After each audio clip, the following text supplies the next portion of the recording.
What's up, everybody? Zoe Azubuike with Edge Home Finance. This is your market update, and today we are talking about rising rates and the differences between retail lenders and mortgage brokers. All right, so recently the Feds had their September meeting, and they came out and basically announced that they're going to start tapering off of the purchases and the assets used to basically bolster the economy through the pandemic. So these anticipated actions have already started to make an impact on the interest rates. We've seen a difference and a little bit of a hike from Friday to today, and possibly it's going to continue to increase. So as rates are rising, I think it's really important that we all understand what the differences are between retail lenders and mortgage brokers like us who partner with wholesale lenders. So three things I want to highlight that'll kind of hopefully make sense of this for us. Number one is rate sheets. Number two is affordability. And number three is loan program options. And I'll kind of quickly expand on all three. So with rate sheets, loan officers that work under a retail lender basically have access to one rate sheet, right? It's all they've got. It's all they have to work with little to no variation. Loan officers that work with mortgage brokers ultimately have access to multiple wholesale lenders, right? And that's the only way you get access to that wholesale rate is through the mortgage broker. But there's many of them out there, right? And we're able to broker. So it gives us a little bit more flexibility. And again, since it's wholesale, it's going to be a little bit more competitive.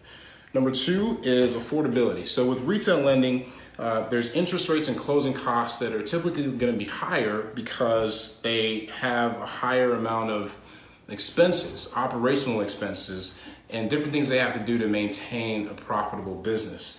Whereas mortgage brokers, they basically allow loan officers to operate independently because we're not directly connected with any one lender. And that allows us to eliminate the need for closing costs. We get paid through the wholesale lender, our commissions are paid through them, so there's no additional origination fees, closing costs are less, and of course, we already get access to the better wholesale rates. And the third item is loan program options. So ultimately, you kind of probably getting the idea. As a retail lender, you're just one bank, right? So you're going to have an appetite for a certain type of loan. You're going to have a certain list of investors that will buy those loans after you've closed them. So it basically leaves a loan officer with a limited list of loan programs to choose from, depending on who you are. But as a mortgage broker, again, you have all these wholesale lenders with different varieties of appetites for different types of loans.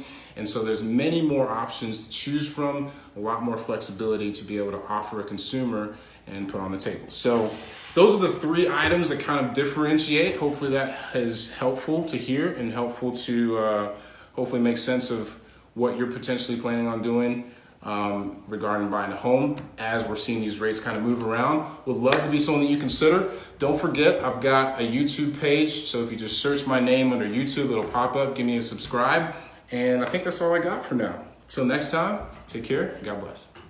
Thanks for watching. If you found any of the content helpful, please subscribe, hit the notifications icon so that you can be informed of the next video upload. And if you're a borrower looking for a home loan, purchase, or refinance, I'd love the opportunity to work with you. Please give me a call or start the process at applywithzoe.com.